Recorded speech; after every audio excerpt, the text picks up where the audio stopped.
Chicken ఫ్రైని ఈ విధంగా చేస్తే టేస్ట్ చాలా బాగుంటుంది. ఒక్కసారి మీరు కూడా ఇలా ట్రై చేసి చూడండి. చిన్ని చిన్ని చిట్కాలతో చికెన్ ఫ్రైని ఇలా చేస్తే హోటల్లో కన్నా కూడా చాలా బాగుంటుంది. ఇంటికి ఎవరన్నా అతిథులు వచ్చినప్పుడు ఇలా చేసి పెట్టండి. ఈజీ ప్రాసెస్, ఇంకా టేస్టీగా ఉంటుంది. చికెన్ ఫ్రైకి ఒక కడాయిని అయితే తీసుకుని ఆయిల్ అయితే పోసుకుని వేడి చేసుకోవాలి. ఆయిల్ వేడెక్కింది అనుకున్న తర్వాత ఉల్లిపాయలను వేసుకుని అందులోనే కొంచెం ఉప్పును కూడా వేసుకుని ఉల్లిపాయలని దోరగా వేయించుకోవాలి. ఉల్లిపాయలు దోరగా వేగినాయి అనుకున్న తర్వాత ఫ్రెష్ గా నూరు పెట్టుకున్న అల్లం వెల్లుల్లి పేస్ట్ ను కూడా వేసుకుని పచ్చి వాసన పోయే వరకు కూడా వేయించుకోవాలి. తర్వాత ఫ్రెష్ గా కడిగి పక్కన పెట్టుకున్న చికెన్ కూడా వేసుకుని ఒక స్పూన్ వరకు ఉప్పునైతే వేసుకుని బాగా మిక్స్ చేసుకోవాలి.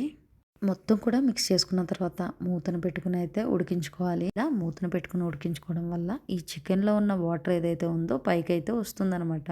ఇలా ఈ చికెన్ లో ఉన్న వాటర్ అంతా కూడా పైకి వచ్చిన తర్వాత ఇటుకడంత పసుపును కూడా వేసుకుని మిక్స్ చేసుకుని కొద్దిసేపు ఉడికించుకోవాలి. లోపల వేరొక కడాయిలో కొంచెం నెయ్యినైతే తీసుకుని జీడిపప్పును అయితే దోరగా వేయించుకుని పక్కన పెట్టుకోవాలి. మన చికెన్ అయితే ఉడికిపోయింది. ఇందులో 2 స్పూన్ల వరకు కారాన్ని అయితే వేసుకుని మొత్తం మిక్స్ అయ్యేలాగా కలుపుకోవాలి. కారం అనేది మనకి మొత్తం ఉడికిపోయి ఆ వాటర్ అంతా ముక్కలోంచి బయటకు వచ్చిన తర్వాత మాత్రమే వేయాలి, లేకపోతే అడుగంటేస్తుంది. ఇందులోనే ధనియాల పౌడరు, జీలకర్ర పౌడరు, కొంచెం చికెన్ మసాలాను కూడా వేసుకుని బాగా మిక్స్ చేసుకోవాలి.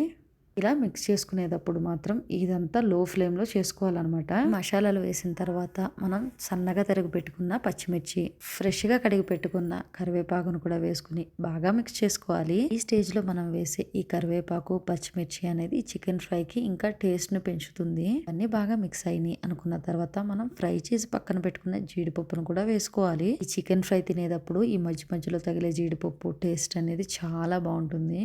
చూడడానికే కాదు, తినడానికి కూడా చికెన్ ఫ్రై అయితే చాలా బాగుంటుంది. మరి ఇంకెందుకు ఆలస్యం, మీరు కూడా ఈ రెసిపీ చూసేయండి, చేసేయండి, ఇంకా తినేయండి.